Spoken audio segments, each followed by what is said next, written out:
Пандемия башталгандан тарта дээрлик бардык өлкөлөр каражаттын тартыштыгына дуушар болду. Илдет албетте Кыргызстандын экономикасына да терс таасирин тийгизди. Бирок түзүлгөн кырдаалга карабастан Каржы министрлиги бардык социалдык төлөмдөр өз убагында берилип, жыл аягына чейин маселе жаралбарын убадалады. Ошондой эле өзгөчө абал жана өзгөчө кырдаалда жумушка тартылган күч түзүмдөрүнүн кызматкерлеринин тизмелери жана сумманын өлчөмү да такталып бүттү. Эми министрлик өкмөттүн тескемеси менен төлөнүүчү акыларды бере баштайт.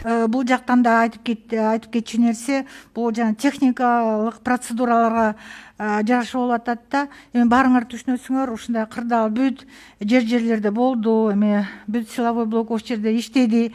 Ошондуктан баягы спискаларын тактап, суммаларын тактап, ошолордун баарын тактаганча бир топ убакыт кетип калды да. Ошондуктан мен азыр маалыматым бар, ушу бүт такталып, бүт баары азыр өкмөткө өткөрүлдү.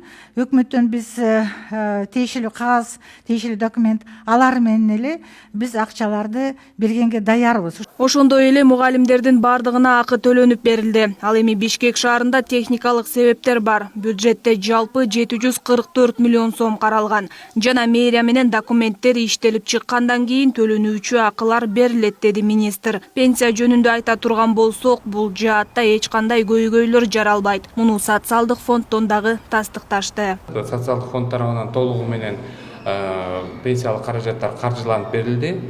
Банк аркылуу алгандардыкы карточкаларына жөнөтүлдү, счетторуна. Ал эми Кыргыз почтасы мамлекеттик мекемеси аркылуу төлөнгөн пенсиялар учурда которулуп берилип, үйлөрүнө жеткирүү жолу менен төлөнүп атат. Азыркы учурда мына 1-2 күндө буюрса толугу менен төлөнүп бүтөт. Биз өзүбүздүн милдеттенмелерибизди толугу менен аткардык.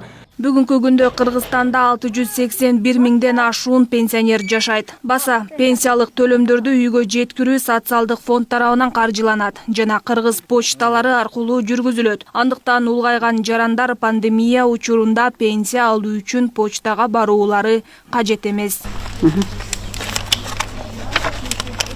Спасибо.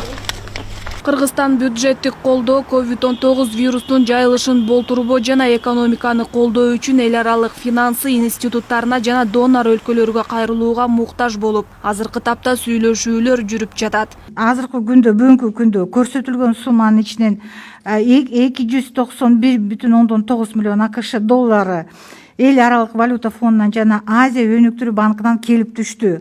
Биз мурун деле маалымдап кеткенбиз, бул болсо 241,9 миллион АКШ доллар бул эл аралык валюта фондунан жана 50 миллион доллар Азия өнүктүрүү фондунан.